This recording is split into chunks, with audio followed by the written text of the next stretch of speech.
Price lord brothers and sisters. இன்னைக்கு நம்ம டே 11ல் இருக்கிறோம். போன வாரத்தில் இல்லைனா போன டே 10ல் நம்ம பார்த்தது என்னதுன்னா, எவ்வாறு தேவன் பழைய ஏற்பாட்டு விசுவாச வீரர்களை ரட்சிக்கிறாரு சொல்லி நம்ம பார்த்தோம். ஸோ அவர் எப்படி ரட்சிக்கிறாரு? இயேசு கிறிஸ்துவின் ரத்தத்தினால தான். அவங்க என்ன பண்ணாங்க?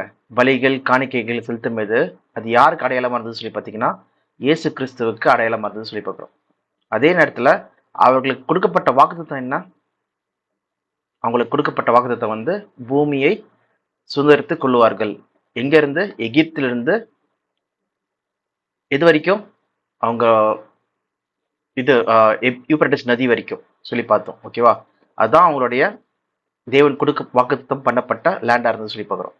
ஸோ இதை ஏற்கனவே நம்ம போன கிளாஸ்ல நம்ம ஃபுல்லா பார்த்தோம். எங்க ஆதியாகமம் 15ஆம் அதிகாரம் அதில் கடைசி 3 வசனத்துல பார்த்தீங்கன்னா, தேவன் அவங்களுக்கு கொடுத்த வாக்குத்தத்தம் என்னது சொல்லி அங்கே தெளிவாக போட்டிருக்கோம். அதே நேரத்தில் அவங்க பெற்றுக்கொண்டாங்களா சொல்லி பார்த்தீங்கன்னா, அவங்க கொள்ளாமல் அவங்க என்ன பண்ணாங்களா? இறந்து போயிட்டாங்க. வாக்குத்தத்தம் பண்ணப்பட்டதை அடையாதபடிக்கு இறந்து போயிட்டாங்க. ஆனால் அடுத்தபடியாக என்ன போட்டிருக்குன்னா, நம்மை இல்லாமல் பூர்ணமடை ஆகாதபடிக்கு சொல்லி நம்ம படித்தோம். அது எந்த வசனம்? இந்த 2 வசனமும் சொல்லி பார்த்தீங்கன்னா, எபிரேயர் 11:39-40. ஸோ அந்த 2 வசனத்தில் என்ன போட்டிருக்குன்னா, இவர்கள் எல்லாரும் வாக்குத்தத்தம் பண்ணப்பட்டதை அடையாதபடிக்கு என்ன பண்ணாங்களா? இறந்து போயிட்டாங்கன்னு சொல்லி பார்க்குறோம். மரித்தார்கள். ஓகே, ப்ராமிஸ்டை பெற்றுக்கொள்ளாதபடிக்கு இறந்துட்டாங்கன்னு சொல்லி பார்க்குறோம். ஆனால் அதுக்கு அடுத்த வசனத்தில் என்ன போட்டிருக்குன்னா, நம்மை இல்லாமல் அவர்கள் பூரணம் ஆகாதபடிக்கு விசேஷித்த நன்மையானது ஒன்றை தேவன் நம்மளுக்கு வைத்திருக்காரு சொல்லி பார்க்குறோம். இப்போ நம்மளுக்கு அஸ்ஸு சொல்லி இங்கிலீஷில் சொல்லப்பட்டிருக்கு. வேணா அந்த வசனம் படிக்கலாம் ஃபர்ஸ்ட் தமிழில். எதுனா எபிரேயர் 11ஆம் அதிகாரம் 39-40. இவர்கள் எல்லாரும் விசுவாசத்தினாலே நற்சாட்சி பெற்றும் வாக்குத்தத்தம் பண்ணப்பட்டதை அடையாமல் போனார்கள். அவர்கள் நம்மை அல்லாமல் பூர்ணராகாதபடிக்கு விசேஷித்த நன்மையானதொன்றை தேவன் நமக்கென்று முன்னதாக நியமித்திருந்தார். ஓகே, அப்ப இப்ப நம்ம பார்க்க போறது என்னதுன்னா, இந்த சபைக்கு கொடுக்கப்பட்ட வாக்குத்தத்தம் என்ன? நெக்ஸ்ட் விஷயம் என்னதுன்னா, இந்த சபை எப்படி பூர்ணம் அடைகிறாங்க. அதே நேரத்தில் அடுத்தபடியாக நம்ம என்ன பார்க்க போறோம்னா, இவங்களுக்கு அந்த மேன்மை, அந்த விசேஷித்த வாக்குத்தத்தம் எப்படி அவங்களுக்கு கிடைக்குது, அது எப்படிப்பட்ட ஒரு வாக்குத்தத்தமா இருக்கு சொல்லி நம்ம பார்க்க போறோம். ஓகே, டீட்டெயிலாக பார்க்க போறோம். ஸோ அவங்க இங்கே பார்க்கும்போதே நம்மளுக்கு தெரிய வருது என்னதுன்னா, இவர்கள் வாக்குத்தத்தம்னா அதுக்கு இங்கிலீஷில் பார்த்தீங்கன்னா ப்ராமிஸ் சொல்லி பார்க்குறோம். அதை அடையாதபடிக்கு இறந்தாங்கன்னு சொல்லி பார்க்குறோம். அப்போ விசேஷித்த நன்மை சொல்லும் போது என்னதுன்னா, இது என்னது? விசேஷமான வாக்குத்தத்தம் யார் கொடுத்துருக்காங்களாம்? தேவன் சபைகளுக்கு கொடுத்துருக்காங்களாம். அந்த விசேஷித்த வாக்குத்தத்தம் என்னது சொல்லி பார்த்தீங்கன்னா, பரலோக அழைப்பு. என்ன படிக்கலாம்? எபிரேயர் 3ஆம் அதிகாரம் 1ஆம் வசனம். இப்படி இருக்க பரம அழைப்புக்கு பங்கு உள்ளவர்களாகிய பரிசுத்த சகோதரரே, நாம் அறிக்கை பண்ணுகிற அப்போஸ்தலரும் பிரதான ஆசாரியருமாய் இருக்கிற கிறிஸ்து இயேசுவை கவனித்து பாருங்கள். ஓகே, என்ன போட்டிருக்கு? பரம அழைப்புக்கு பங்குள்ள பரிசுத்த சகோதரர்களே சொல்லி சொல்றாங்க.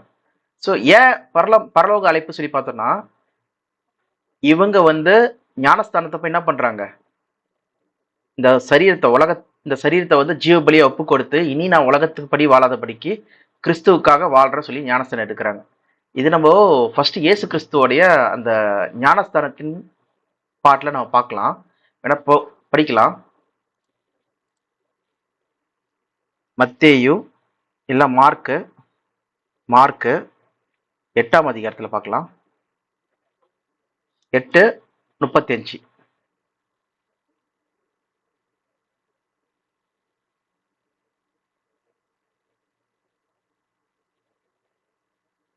தன் ஜீவனை ரட்சிக்க விரும்புகிறவன் அதை இழந்து போவான். என் நிமித்தமாவது சுவிசேஷத்தின் நிமித்தமாகவும் தன் ஜீவனை இழந்து போகிறவன் அதை ரட்சித்துக் கொள்ளுவான். இங்க என்ன சொல்றாருன்னா, இந்த உலகத்தின் ஜீவியத்தை நீங்க இழந்து போனீங்கன்னா மெய்யான ஜீவியத்தை ரட்சித்துக் கொள்வீர்கள் சொல்லி சொல்றாரு இயேசு கிறிஸ்து. இது மட்டும் இல்லாம இதுக்கு முந்தின வசனம் படிங்களா, 34. பின்பு அவர் தம் ஜனங்களையும் தம்முடைய சீஷர்களையும் தமிழத்தில் அழைத்து, ஒருவன் என் பின்னே வர விரும்பினால் அவன் தன்னைத்தானே வெறுத்து தன் சிலுவையை எடுத்துக்கொண்டு என்னை பின்பற்ற கடவன். தன்னைத்தான் வெறுத்து தன் சிலுவையை எடுத்துக்கொண்டு என்னை பின்பற்ற கடவன். ஸோ இந்த விஷயங்கள்லாம் பார்த்தீங்கன்னா, பழைய ஏற்பாட்டு விசுவாச வீரர்களுக்கும் நம்மளுக்கும் எவ்வளோ டிஃபரன்ஸ் இருக்கு பாருங்க. இல்லை இப்ப இருக்கிற உலகத்தின் மக்களுக்கும் நம்மளுக்கும் எவ்வளவு டிஃபரன்ஸ் இருக்கு பாருங்க.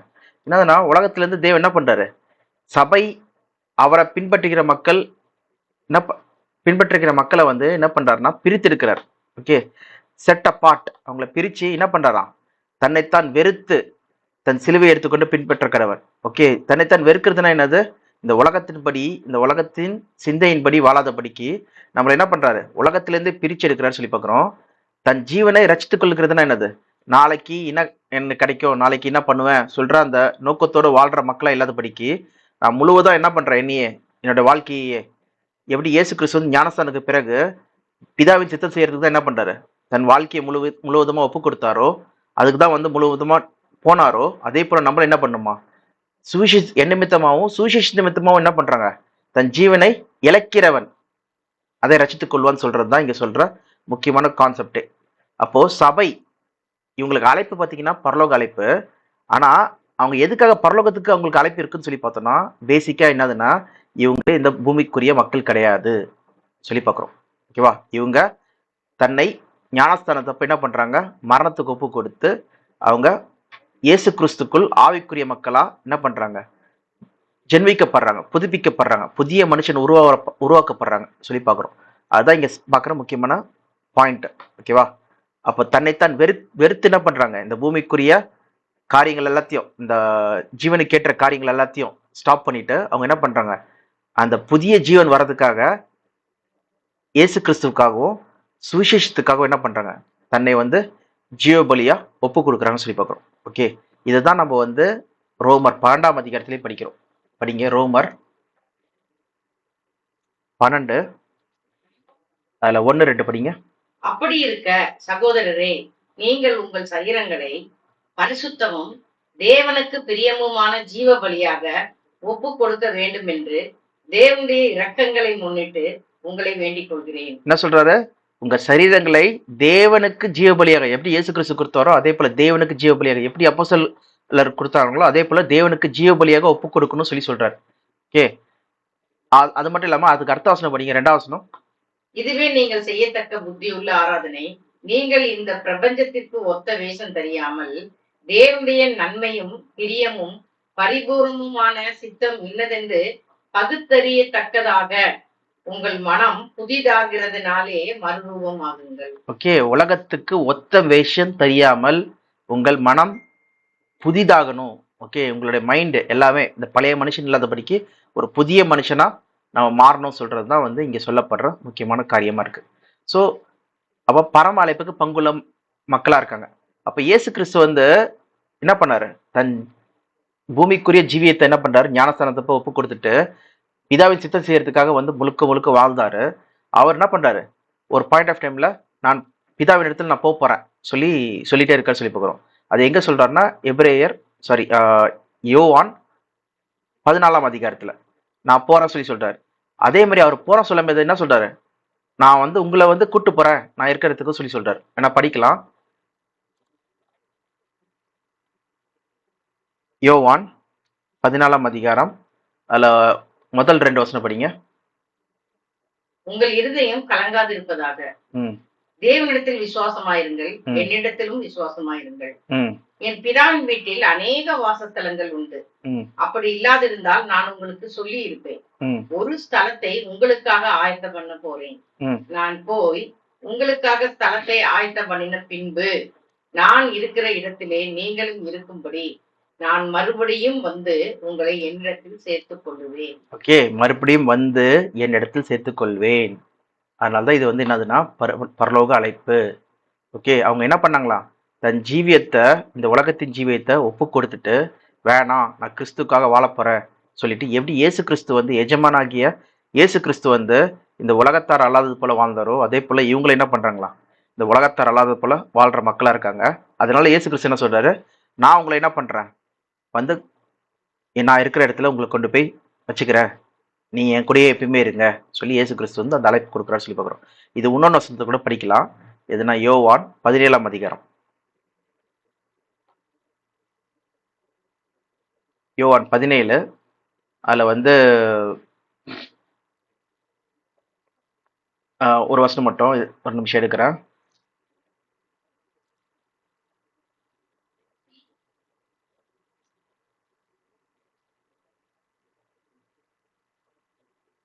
ஆ 14ஆம் வசனத்திலிருந்து படிங்க, 14 இருந்து. நான் உம்முடைய வார்த்தையை அவர்களுக்கு கொடுத்தேன். ம் நான் உலகத்தான் அல்லாதது போல அவர்களும் உலகத்தார் அல்ல. பாத்தீங்களா, டைரக்டா இருக்கு. அதனால் உலகம் அவர்களை பகைக்கிறது. உலகம் அவர்களை பகைக்கிறது. ஓகே, நான் உலகத்தார் அல்லது போல அவர்களும் உலகத்தார் அல்ல. ஓகேவா, இங்க பாத்தீங்கன்னா ஆசீர்வாதம் சொல்லும்போது சபைக்கு வந்து பாத்தீங்கன்னா உலகத்து ஆசீர்வாதமே கிடையாது. இவங்களுக்கு எல்லாம் முழுக்க முழுக்க வந்து பரலோக ஆசீர்வாதங்கள் தான். நான் இருக்கிற இடத்துல உங்களுக்கு கொண்டு போய் சேர்க்கிறேன், பரம அழைப்புக்கு பங்குள்ள பரிசுத்த சகோதரர்களே சொல்லி சொல்றாங்க. அது மட்டும் இல்லாம இன்னும் வேற ஆசீர்வாதங்கள் நம்ம பார்க்கலாம். ஆனா இப்ப பார்த்த வரைக்கும் பாத்தீங்கன்னா இவங்களை வந்து பூமியில வந்து என்ன பண்றாங்க, அந்நியரும் பரதேசியமா தான் வந்து என்ன பண்றாங்களா இவங்களும் வாழ்றாங்க. அதனாலதான் பேதுரு கூட எழுதும்போது, லெட்டர் எழுதும்போது என்ன எழுதுறாரு சொல்லி பாத்தீங்கன்னா, பரதேசிகளுக்கு எழுதுகிறதாவது சொல்லி எழுதுறாரு. ஓகே, இங்க கூட நம்ம மத்திய இங்க யோவான் 17 படிக்கும்போது என்ன பார்க்குறோம், நான் உலகத்தார் அல்லாதது போல இவர்களும் உலகத்தார் அல்ல. ஓகேவா, இதே மாதிரி ஆனா இது வந்து நம்ம ஆபிரகாமா இருக்கட்டும், ஈசாக்கா இருக்கட்டும், அவங்களுக்கு என்ன சொல்றாங்க, நீங்க கால் மிதிக்கும் தேசமெல்லாம் நான் உங்களுக்கு சொந்தமாக்குறேன், கிழக்கு மேற்கு தெற்கு எல்லா இடத்துலையும் நீங்க போங்க, அந்த இடங்கள்லாம் என்ன என்ன பண்றேன் உங்களுக்கு நான் கொடுக்குறேன், உங்க சந்ததிக்கு கொடுக்குறேன் சொல்லி தேவன் என்ன பண்றாரு, வாக்குத்தத்தம் கொடுக்குறாரு சொல்லி பார்க்குறோம். அதே போல இங்கே வந்து பாத்தீங்கன்னா நான் இருக்கிற இடத்துல நீங்க இருக்கும்படிக்கு நான் வந்து வந்து கூட்டு போறேன் சொல்லி இயேசு கிறிஸ்து என்ன பண்றாரு, அவரே வாக்கு கொடுக்குறாரு சொல்லி பார்க்குறோம். ஸோ படிங்க 1 பேதுரு 1ஆம் அதிகாரம்.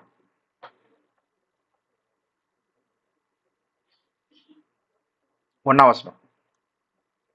இயேசு கிறிஸ்துவின் அப்போஸ்தலனாகிய பேதுரு, ம் பொந்து, கலாத்தியா, கப்பத்தோக்கியா, ஆசியா, பித்தினியா தேசங்களிலே சிதறியிருக்கிறவர்களில் ம் பிதாவாகிய தேவனுடைய முன்னறிவிப்பின்படி ம் ஆவியானவரின் பரிசுத்தமாக்குதலினாலே ம் கீழ்ப்படிதலுக்கும் இயேசு கிறிஸ்துவனுடைய ரத்தம் தெளிக்குதலுக்கும் தெரிந்து கொள்ளப்பட்ட பரதேசிகளுக்கு எழுதுகிறதாவது. பாருங்க, தெரிந்து கொள்ளப்பட்ட பரதேசிகளுக்கு, ஓகே, எழுதுகிறதாவது, தெரிந்து கொள்ளப்பட்ட தேவனால் சூஸ் பண்ணப்பட்ட பரதேசிகளுக்கு சொல்லி சொல்றாங்க. பரதேசினா என்னது, இந்த இடத்துலலாம் இருக்காங்களாம், அவங்க சபை மக்களை தான் என்ன சொல்றாங்க, பரதேசி சொல்லி சொல்றாங்க. அப்ப இந்த உலகம் வந்து அவங்களுக்கு சொந்தம் அல்ல. எப்படி கிறிஸ்துக்கு சொந்தம் இல்லையோ அதே போல இவங்களுக்கு சொந்தம் அல்ல, இவங்க பரதேசியா இருக்காங்களாம். இந்த உலகத்துல வாழ்ற நாட்கள் எல்லாமே பரதேசி நாட்கள் சொல்லி பார்க்குறோம். ஓகே, அதனால்தான் என்னதுன்னா உலகத்துக்கு ஒத்த வேஷம் தெரியாதிருங்கள் சொல்லி சொல்றாங்க. அதனால்தான் வந்து பாத்தீங்கன்னா உலகத்திலும் உலகத்துக்குரியதிலும் அன்பு கூறாதிருங்கள் சொல்லிட்டு நம்ம 1 யோவான் 2:15 கூட நம்ம படிக்கிறோம். ஓகே, அதனால்தான் வந்து பாத்தீங்கன்னா நீங்க டினை யுவர் செல்ஃப், இந்த உலகத்துக்காக வாழ்றவங்களா இருந்தீங்கன்னா நீங்க ஜீவனை இழந்து போறீங்க. என் நிமித்தமாவும் சுவிசேஷ நிமித்தமாவும் இந்த ஜீவனை, இந்த உலகத்தின் ஜீவனை இழக்கிறவங்களா இருந்தீங்கன்னா நீங்க உண்மையான மெய்யான ஜீவனை வந்து ரசித்துக் கொள்ளுங்கன்னு சொல்லி சொல்றாரு. இதனால்தான் பேதுரு, இதே பேதுரு வந்து கூட வந்து எல்லாத்தையும் விட்டுட்டு வந்ததுனால எங்களுக்கு என்ன கிடைக்கும் சொல்லி கேட்கிறாரு. அப்ப இயேசு கிறிஸ்து என்ன சொல்றாரு சொல்லி பாருங்க. படிக்கலாம், மத்தேயு 19 27 27ல இருந்து 29. மேத்யூ 19 27ல இருந்து 29.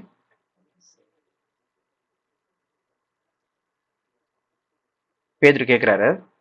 அப்பொழுது பேதுரு அவரை நோக்கி, இதோ நாங்கள் எல்லாவற்றையும் விட்டு உன்னை பின்பற்றினோமே, எங்களுக்கு என்ன கிடைக்கும் என்றான். ஓகே, இதே கேள்விதான். நாங்க எல்லாத்தையும் இந்த உலகத்தையும் நாங்க விட்டுட்டு வந்துட்டோமே உங்களுக்காக, ஓகே, பிரித்திருக்கப்பட்ட மக்களா நாங்க வந்துட்டோமே, எங்களுக்கு என்ன கிடைக்கும் சொல்லி கேட்கிறாரு. அதுக்கு என்ன சொல்றாரு, அதற்கு இயேசு, மறு ஜென்ம காலத்திலே மனுஷகுமாரன் தம்முடைய மகிமையுள்ள சிங்காசனத்தின் மேல் வீட்டிருக்கும் போது என்னை பின்பற்றின நீங்களும் இஸ்ரவேலின் 12 கோத்திரங்களையும் நியாயம் தீர்க்கிறவர்களாக 12 சிங்காசனங்களின் மேல் வீற்றிருப்பீர்கள் என்று மெய்யாகவே உங்களுக்கு சொல்கிறேன்.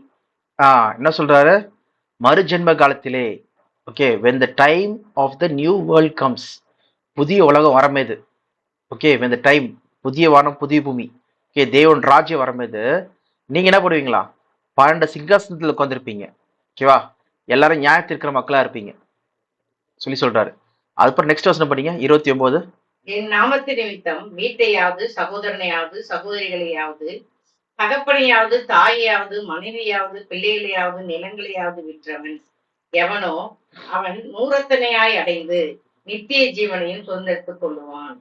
நூறத்தனையா எங்க பெற்றுருவாங்க சொல்லி பார்க்குறோம், வரப்போற தேவனுடைய ராஜ்யத்துல பெற்றுக்கொள்வாங்க சொல்லி பார்க்குறோம். அப்போ முழுக்க முழுக்க என்னதுன்னா அழைப்பின் நோக்கம் எல்லாமே பார்த்தீங்கன்னா தேவனுடைய ராஜ்யத்துல தான் எல்லாமே கிடைக்க போகுது. ஓகே, இல்லைன்னா வந்து தேவன் என்ன பண்றாரு, அவங்களுக்கு அந்த மகிமையில தான் வந்து தரப்போறார் சொல்றதுதான் வந்து இங்க பாக்குறோம். ஓகே, இப்போ என்ன கிடைக்கும் சொல்லி கேட்கும்போது மறு ஜென்ம காலத்திலே, அதான் தமிழ்ல பாக்குறோம். இங்கிலீஷ்ல பாத்தீங்கன்னா when the time of the new world comes, புதிய வானம் புதிய பூமி வரும்போது நீங்க வந்து அந்த மகிமைகளை பெற்றுக்கொள்வீங்க சொல்லி சொல்றாரு. அப்ப பாத்தீங்கன்னா ப்ராமிஸ் வாக்குத்தத்தங்கள் எல்லாமே பாத்தீங்கன்னா இம்மைக்கான வாக்குத்தத்தம் கிடையாது. அதனால இயேசு கிறிஸ்து கூட என்ன சொல்றாருன்னா பிளாத்து முன்னாடி, இந்த பூமியின் ராஜ்யம் என்னோட ராஜ்யம் கிடையாது. ஓகே, இந்த பூமியோட ராஜ்யம் வந்து யாரோடது? பிசாசானது, பிசாசோடையது. ஓகே, இல்லைன்னா அவனுடையது, சாத்தானுடையது சொல்லி சொல்றாரு. இந்த பூமிக்குரிய ராஜ்யம் வந்து என்னுடையதா இருந்ததுன்னா என்னுடைய ஆட்கள் என்ன பண்ணிருப்பாங்க? இப்படி நான் பிடிக்கப்படுறதை வந்து விட்டுருக்க மாட்டாங்க. ஸோ என்னுடையது வந்து வரப்போறதா இருக்கு சொல்லி இயேசு கிறிஸ்து வந்து சாட்சி கொடுக்குறாரு. அதே போலதான் இங்கேயும் பாத்தீங்கன்னா பேதுரு கேட்கும்போது, நீங்க மறு ஜென்ம காலத்திலே இல்லைன்னா தேவன் ராஜ்யம் வரும்போது, புதிய வானம் புதிய பூமி வரும்போது, அப்ப நீங்க என்ன பண்ணுவீங்க? மகிமையில இருப்பீங்க சொல்லி இயேசு கிறிஸ்து வந்து வாக்கு பண்றாரு. அதனால்தான் நம்ம சரீரத்தை கூட என்ன பண்றாராம்? மாத்திரான்னு சொல்லி பார்க்குறோம். ஏன்னா இந்த சரீரம் மாம்சமும் ரத்தமும் இருக்கிற சரீரத்தினால நம்ம பரலோகம் போக முடியாதான். ஏன்னா இயேசு கிறிஸ்து எந்த சரீரத்தினால போனாரு பரலோகத்துக்கு பார்த்தோம்னா 1 பேதுரு 3ஆம் அதிகாரம்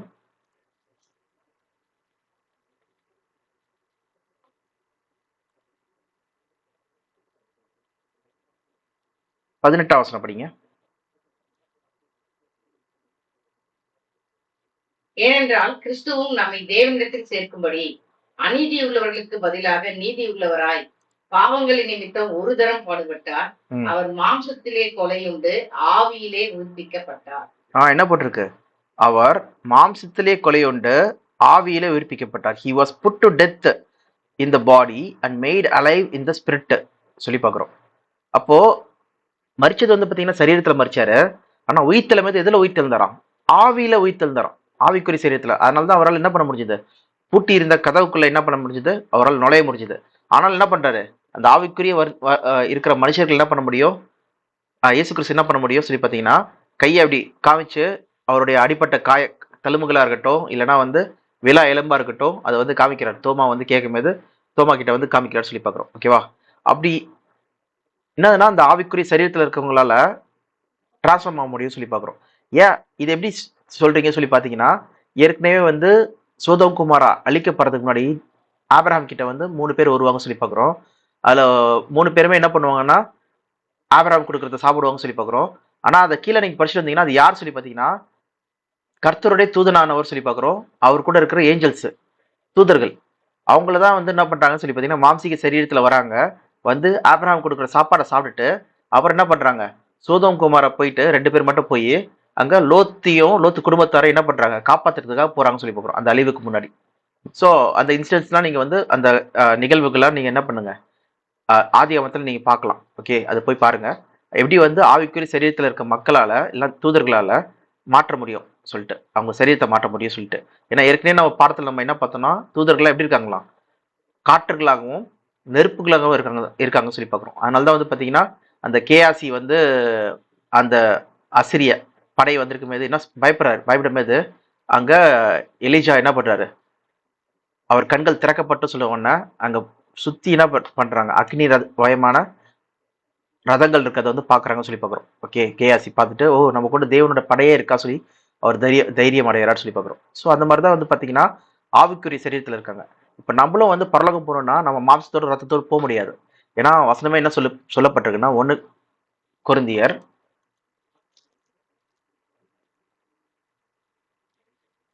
15:50.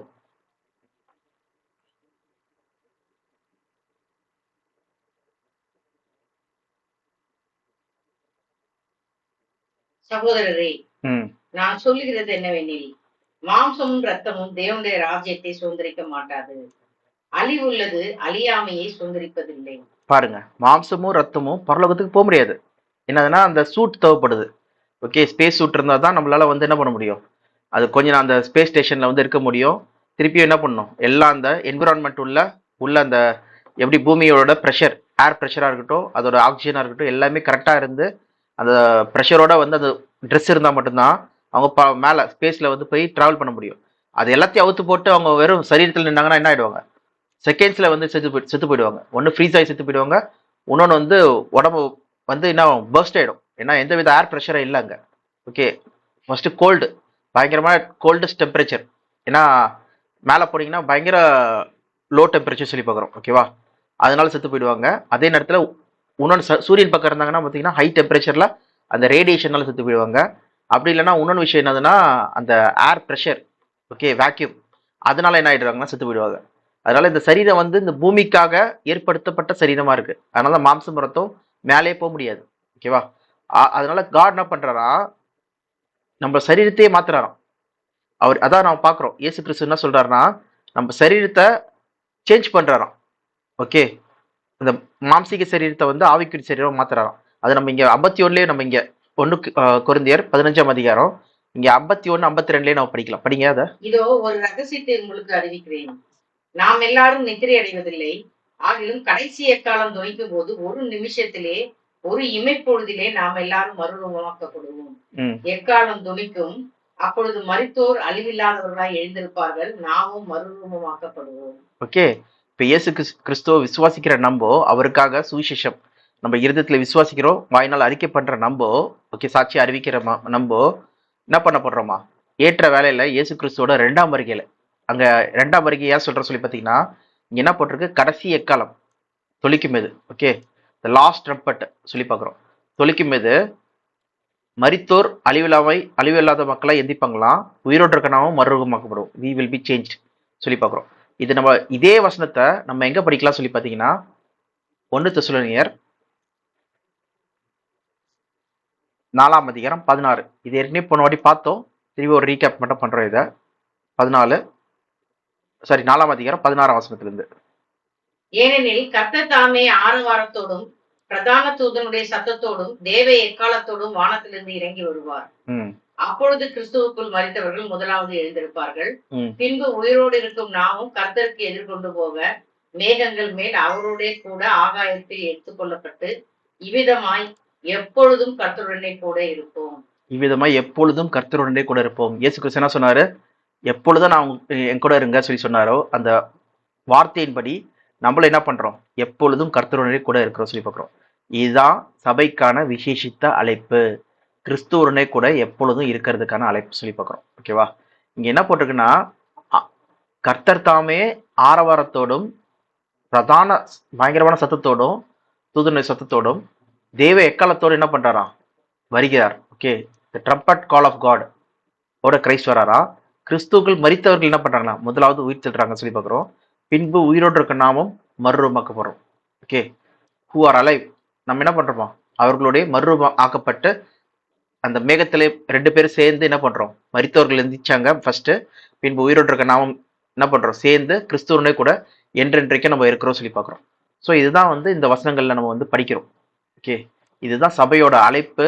சபையோட அழைப்பு பார்த்தீங்கன்னா அவங்க வாக்குத்தத்தம் என்னன்னு சொல்லி பார்த்தீங்கன்னா பரலோக அழைப்பு. அந்த வாக்குத்தத்தின்படி இயேசு கிறிஸ்து என்ன பண்றாரு, அவர் வந்து சபையை வந்து அவரோட கூட கூட்டி சேர்க்கிறார் சொல்லி பார்க்குறோம். கூட்டி சேர்க்க படுறாங்க சொல்லி பார்க்குறோம். இதுதான் இங்க வந்து நம்ம பார்க்குற முக்கியமான வசனங்கள், காரியங்கள். ஓகேவா? இதுல இன்னும் சில வசனங்கள் நிறைய இருக்கு. என்னதுன்னா சபையை பத்தி அவங்க எப்படி வந்து சபையின் அழைப்பு இருக்கு, சபையின் காரியங்கள் இருக்கு சொல்றது எல்லாமே வந்து பார்த்தீங்கன்னா 7ஆம் பாடம் 8ஆம் பாடத்துல வந்து நம்ம தெளிவாக பார்ப்போம். சபையோடைய காலிங், அழைப்பு எப்படி இருக்கு, அவங்களுக்கு தரும் மகிமையெல்லாம் எப்படிப்பட்ட மகிமையா இருக்கு சொல்றது இன்னும் டீட்டெயில்டாக நம்ம பார்க்கறதெல்லாம் வந்து கிளாஸ் 7 கிளாஸ் 8ல வந்து நம்ம பார்ப்போம். ஆனால் இப்போ நம்ம கிளாஸ் 2ல தான் இருக்கோம் இன்னும். ஸோ இதில் வந்து இது மட்டும் பார்த்துக்கோங்க. இப்போ என்னதுன்னா நம்மளுக்கு விசேஷித்த நன்மை சொல்லும்போது நம்மளுக்கு பரலோக அழைப்பு சொல்றது மட்டும் நீங்கள் ஞாபகம் வச்சுக்கோங்க. ஓகேவா? ஸோ இதே மாதிரி சில வசனங்கள் இருக்கு, அதை மட்டும் படிக்கலாம். எதுனா 1 பேதுரு 1ஆம் அதிகாரம் என்னதுன்னா 8ஆம் வசனத்திலிருந்து படிங்க. அவரை நீங்கள் காணாமல் இருந்தும் அவரிடத்தில் அன்பு கூறுகிறீர்கள். இப்பொழுது அவரை தரிசியாமல் இருந்தும் அவரிடத்தில் விசுவாசம் வைத்து சொல்லி முடியாததும் மகிமையால் நிறைந்ததுமாய் இருக்கிற சந்தோஷம் உள்ளவர்களாய் களி கூர்ந்து உங்கள் விசுவாசத்தின் பலனாகிய ஆத்தும ரட்சிப்பை அடைகிறீர்கள். ஓகே, நம்ம இயேசு கிறிஸ்து பார்க்கல. ஓகே, ஆனாலும் நம்ம வந்து விசுவாசம் கொள்கிறோம். அவரை அறியாது இருந்தும் நம்ம வந்து என்ன பண்றோம், அவர் அறிந்து கொண்டு நம்ம வந்து அவர் மேல முழு விசுவாசம் வச்சு நம்ம ஆத்ம ரட்சிப்பை வந்து பெற்றுக்கொள்ற மக்களா இருக்கிறோம் சொல்லி பார்க்குறோம். இப்படி இந்த ரட்சிப்பை குறித்து பழைய ஏற்பாட்டு விசுவாச வீரர்களுக்கு வந்து அவங்க தீர்க்கதரிசிகளுக்கு வந்து என்ன பண்ணாங்களாம், பார்த்தாங்களாம், படிச்சாங்களாம். ஓகே, இந்த காரியங்கள்லாம் குறித்து அவங்க கால்குலேட் பண்ணாங்களாம். ஓகே, இந்த காரியங்கள்லாம் எப்ப நடக்கும், எப்போ வந்து இந்த ரட்சிப்பு, இந்த அந்த பரலோக அழைப்பு, இந்த ப்ராமிஸ் வாக்குத்தத்தங்கள்லாம் எப்போ கொடுக்கப்படுது சொல்லி அவங்க ஆராய்ச்சி பண்ணும்போது, இது அவங்கள குறிச்சு பேசாதபடிக்கு இது சபையை குறிச்சு பேசப்பட்டிருக்கா. ஏன்னா நிறைய பேர் கேள்வி வரலாம், என்னடா நம்ம ஆபிரகாமு, ஈசாக்கு, யாக்கோபு, மற்றபடி விசுவாச வீரர்கள் எல்லாமே வந்து பரலோகத்துல தானே இருப்பாங்க. நம்ம போன கிளாஸ்ல நம்ம பார்த்தோம் பரலோகத்துக்கு யாரும் போகல சொல்லிட்டு. அதே மாதிரி போன கிளாஸ்ல நம்ம என்ன பார்த்தோம்னா வந்து அவங்களுக்கு எல்லாம் பூமிக்குரிய ஆசீர்வாதம் சொல்லி நம்ம பார்த்தோம். ஓகேவா? இப்ப எக்ஸாம்பிள், இயேசு கிறிஸ்துக்கு முன்னாடியும் யாரும் போல பரலோகத்துக்கு, இயேசு கிறிஸ்து வந்ததுக்கு அப்புறமும் வந்து மரிச்சு பரலோகம் போயிட்ட பேர் கூட யாரும் போல. எப்போ உயிர்த்தெழுதல் சொல்லி பார்த்தோம், இயேசு கிறிஸ்துவோட 2ஆம் வருகையில தான் உயிர்த்தெழுதல் இருக்கு. ஓகேவா? அப்பதான் என்ன பண்றாரு, வந்து தன்னுடையவர்களை சேர்த்துக் கொள்றாரு சொல்லி பார்க்கிறோம். அப்போ அந்த உயிர்த்தெழுதலையும் பார்க்கும்போது இங்க சபைக்கு தான் என்ன இருக்கு, பரலோக அழைப்பு இருக்கு சொல்லி நம்ம இன்னைக்கு பார்க்கிறோம் தெளிவா. சபைக்கு தான் என்ன இருக்கு, அவங்க வாக்குத்தத்தம் என்னது, பரம அழைப்புக்கு பங்குள்ள பரிசுத்த சகோதரரே சொல்லும்போது சபைக்கு மட்டும்தான் வந்து பரலோக அழைப்பு வாய்ப்பு இருக்கு. ஓகேவா? அப்போ முற்பிதாக்கள் இல்லைன்னா பழைய ஏற்பாட்டு விசுவாச வீரர்கள், ஓகே, அந்த 11ஆம் அதிகாரத்துல இருக்க அனைத்து விசுவாச வீரர்களுக்கும் அவங்களுக்கு வந்து பூமிக்குரிய ஆசீர்வாதம் சொல்லி நம்ம வந்து பாக்குறோம். அது என்ன அவங்களுக்கு கிடையாது நம்மளுக்கு மட்டும் இருக்கு சொல்லி ஒன்னும் டவுட் இருந்ததுன்னா அதுக்கு தான் இந்த வசனம் நீங்க படிங்க. 1 பேதுரு 1ஆம் அதிகாரம் 10ஆம் வசனம், அதுல இருந்து படிங்க. உங்களுக்கு உண்டான கிருபையை குறித்து தீர்க்க தரிசனம் சொன்ன தீர்க்கதரிசிகள். உங்களுக்கு உண்டான கிருபையை குறித்து சொல்லும் போது சபைக்கு உண்டான கிருபையை குறித்து, ஏன்னா மேல கான்டெக்ட் படிச்சீங்கன்னா இங்க என்ன போட்டிருக்கோம்னா சபையை பத்தி பேசிட்டு இருக்கோம். ஓகே, இப்போ இயேசு கிறிஸ்துக்கு அப்புறம் இருக்கிற விசுவாசிக்கிற மக்களை பத்தி பேசிட்டு இருக்காங்க. ஓகேவா? படிங்க. இந்த ரட்சிப்பை குறித்து கருத்தாய் ஆராய்ந்து பரிசோதனை பண்ணினார்கள். தங்களில் உள்ள கிறிஸ்துவின் ஆவியானவர் கிறிஸ்துவுக்கு உண்டாகும் பாடுகளையும் அவைகளுக்கு பின்வரும் மகிமைகளையும் முன்னறிவித்த போது இன்ன காலத்தை குறித்தார் என்பதையும் அந்த காலத்தின் விசேஷம் இன்னதென்பதையும் ஆராய்ந்தார்கள். அந்த காலத்தின் விசேஷம் என்னதென்பதையும் ஆராய்ந்தார்கள். தங்கள் நிமித்தம் அல்ல, நமது நிமித்தமே இவைகளை தெரிவித்தார்கள் என்று அவர்களுக்கு வெளியாக்கப்பட்டது. இந்த வசனத்தை நீங்க கவனமா படிக்கணும். ஓகேவா? அவங்க என்ன சொல்றாங்கன்னா, இந்த தீர்க்கதரிசன காரியங்கள்லாம், ஓகே, இயேசு கிறிஸ்து வருவாரு, அவர் பாடுபடுவாரு, அதுக்கப்புறம் மகிமை வரும், அவர் விசுவாசிக்கிற மக்களுக்கு என்ன கிடைக்கும் சொல்ற வரைக்கும் அவங்க என்ன பண்ணாங்களாம், தீர்க்கதரிசனம் மூலமா பார்த்தாங்களாம். அந்த பார்த்துட்டு அவங்க ஆராய்ச்சி பண்ணதுல என்ன தெரிய வந்ததுதான், அது எல்லாமே வந்து இப்ப இருக்கிற இல்லைன்னா அவங்களுக்கு வந்து கொடுக்கப்படல. இது எல்லாமே வந்து பாத்தீங்கன்னா சபையாகிய இயேசு கிறிஸ்துக்கு அப்புறம் அவர் மேல விசுவாசம் வைக்கிற மக்களுக்கு வந்து கொடுக்கப்படுற ஒரு அருளா இருக்கு, ஒரு கிருவியா இருக்கு சொல்றது வந்து அவங்க தெரிஞ்சுக்கிட்டாங்களாம். ஓகேவா? அப்போ விசேஷமா நன்மையானது வந்து என்ன பண்றாங்களா, தேவன் வந்து சபை இயேசு கிறிஸ்துக்கு அப்புறம் இருக்கிற மக்களுக்கு வந்து வச்சிருக்காங்க சொல்றதுதான் இங்க தெளிவா புரியுது நம்மளுக்கு. திருப்பி அந்த வசனம் படிங்க, 12வது வசனம்.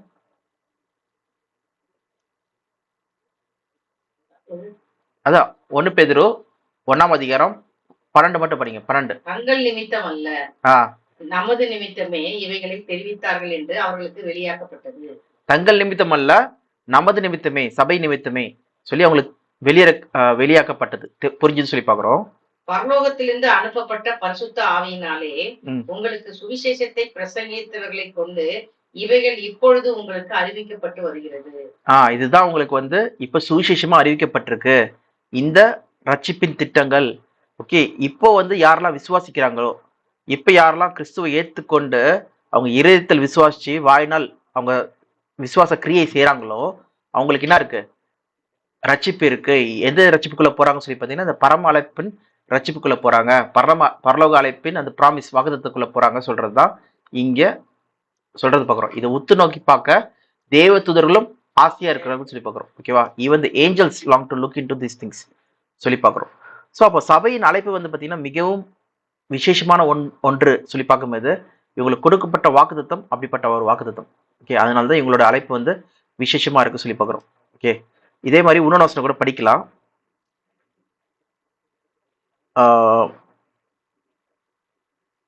ஓகே, நம்ம ஏற்கனவே படிச்ச வசனம் தான் 1 யோவான் 3:2.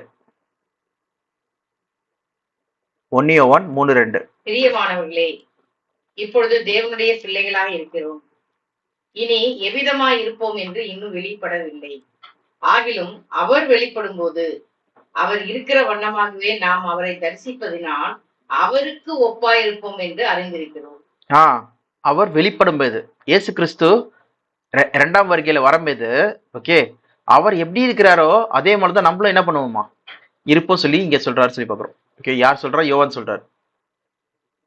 ஏன் சொல்லி பார்த்தீங்கன்னா, இயேசு கிறிஸ்து ஆவிக்குரிய சரீரத்துல மகிமையில வெளிப்படுவாராம். அப்ப நம்மளும் என்ன பண்ணப்படுவோமா அவருக்கு ஒப்பாய் நம்ம மாறி அவர் என்ன பண்ணுவோமா தரிசிக்கிற மக்களா இருப்போம் சொல்லி பார்க்குறோம். அதனால தான் நம்ம சரீரத்தை என்ன பண்றாரு? ஆவிக்குரிய சரீரமா மாத்துறாரு சொல்லி பார்க்குறோம். இதுக்கு இன்னொன்று வசனம் கூட படிச்சிடலாம். பிலிப்பியர் 3ஆம் அதிகாரம் 20-21.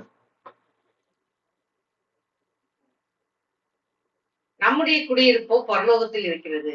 ம் அங்கே இருந்து கர்த்தராகிய இயேசு கிறிஸ்து என்னும் இரட்சகர் வர எதிர்பார்த்து கொண்டிருக்கிறோம். ம் அவர் எல்லாவற்றையும் தமக்கு கீழ்ப்படுத்திக் கொள்ளத்தக்க ம் தம்முடைய வல்லமையான செயலின்படியே நம்முடைய அற்பமான சரீரத்தை தம்முடைய மகிமையான சரீரத்துக்கு ஒப்பாக மறுரூபப்படுத்துவார். ஓகே, என்ன சொல்லப்பட்டிருக்கு? நம்ம குடியிருப்போ, குடியிருப்புனா என்னது? சிட்டிசன்ஷிப். நம்ம சிட்டிசன்ஸ். எந்த எந்த உலகத்தோட சிட்டிசன்? நம்ம பரம அழைப்பு இல்லைன்னா பரலோகத்தோட சிட்டிசனா. Okay, citizenship is in heaven. பரலோகத்துல இருக்கா. நம்ம இயேசு கிறிஸ்து வர்றதுக்காக நம்ம என்ன பண்றோமா எதிர்பார்த்து கொண்டிருக்கிறோமா, ஆவலா எதிர்பார்த்து கொண்டிருக்கிறோம் சொல்லி பார்க்குறோம். ஓகே, நம்ம அற்பமான இந்த சரீரத்தை என்ன பண்ண போறாரா? மகிமையான சரீரத்தை, இந்த லோலி பாடி வந்து மகிமையான சரீரத்துக்கு ஒப்பாய் மாற்றுவார். டிரான்ஸ்ஃபார்ம். ஓகே, மாற்றுவார் சொல்லி பார்க்குறோம். ஓகேவா? எப்படி இயேசு கிறிஸ்துவோட சரீரம் வந்து ஆவிக்குரிய சரீரமா மாறுச்சோ அதே போல நம்ம சரீரத்தை தேவன் என்ன பண்ண போறாரு? இல்லை இயேசு கிறிஸ்து என்ன பண்ண போறாரு? மாற்ற போறாரு சொல்லி பார்க்குறோம். ஓகேவா? மாற்றி இவ்விதமா என்றென்றைக்கும் நம்ம என்ன பண்ணுவோமா கிறிஸ்துவனே கூட இருப்போம் சொல்லி பார்க்குறோம். ஓகே, இதுதான் வந்து பரலோக அழைப்பு வாக்குத்தத்தம். இந்த வாக்குத்தத்தம் தான் சபைக்கு கொடுக்கப்பட்டிருக்கு. இதனால தான் இது வந்து விசேஷித்த நன்மையானது சொல்லி சொல்றாங்க. நம்மை அல்லாமல் அவர்கள் பூர்ணமாவாதபடிக்கு சொல்லி நம்ம எபிரேயர் 11:40 படிச்ச வசனத்துக்கான அர்த்தமும் இதுதான். ஓகே, அப்போ இங்க பழைய ஏற்பாட்டு விசுவாச வீரர்களுக்கு இல்லைன்னா இந்த விசுவாசத்துல வீரர்கள் சொல்லப்பட்ட எபிரேயர் 11 சொல்லப்பட்ட மக்கள் அனைவருக்குமே பார்த்தீங்கன்னா இந்த பூமிக்குரிய ஆசீர்வாதம் தான். ஏன்னா அவங்க தேவன் என்ன பண்ணாரு? வாக்குத்தத்தம் பண்ணது அதுதான். யார் இப்போ எக்ஸாம்பிள் ஒருத்தருக்கு வந்து நான் வந்து உங்களுக்கு வந்து நான் ஒரு 10,000 கொடுக்குறேன் சொன்னாங்கன்னா நீங்க 10,000 தான் கொடுப்பீங்க. நீங்க வந்து 9,000 கொடுக்க மாட்டீங்க, இல்லைன்னா வந்து 11,000 கொடுக்க மாட்டீங்க. ஏன்னா 10,000 தான் அவர் கேட்டாங்க. ஓகேவா? அப்போ அதே மாதிரி தான் இங்க தேவன் வாக்குத்தத்தம் பண்ணது பார்த்தீங்கன்னா இந்த பூமிக்குரிய ஆசீர்வாதம் தான் வந்து பழைய ஏற்பாட்டு விசுவாச வீரர்களுக்கு கொடுத்தாங்க. அப்போ அவங்களுக்கு கொடுக்க வேண்டியது அதுதான். ஓகேவா? ஆனா அவங்க எதுக்காக வெயிட் பண்ணிட்டு இருந்தாங்க சொல்லி பார்த்தீங்கன்னா தேவன் தரும் நகரத்துக்காக. ஏன்னா மரணம் என்ன பண்ணுச்சு? அதை வந்து அடைஞ்சு கொள்ளாதபடிக்கு பெற்றுக்கொள்ளாதபடிக்கு தடுத்தது சொல்லி பார்க்குறோம். ஓகே, அவங்க சுதந்திரம் பெற்றுக்கொள்ளவே இல்லை இந்நாள் வரைக்கும். அதான் நம்ம போன கிளாஸ்ல 10வது டே 10ல வந்து நம்ம முழுமையா பார்த்தோம்.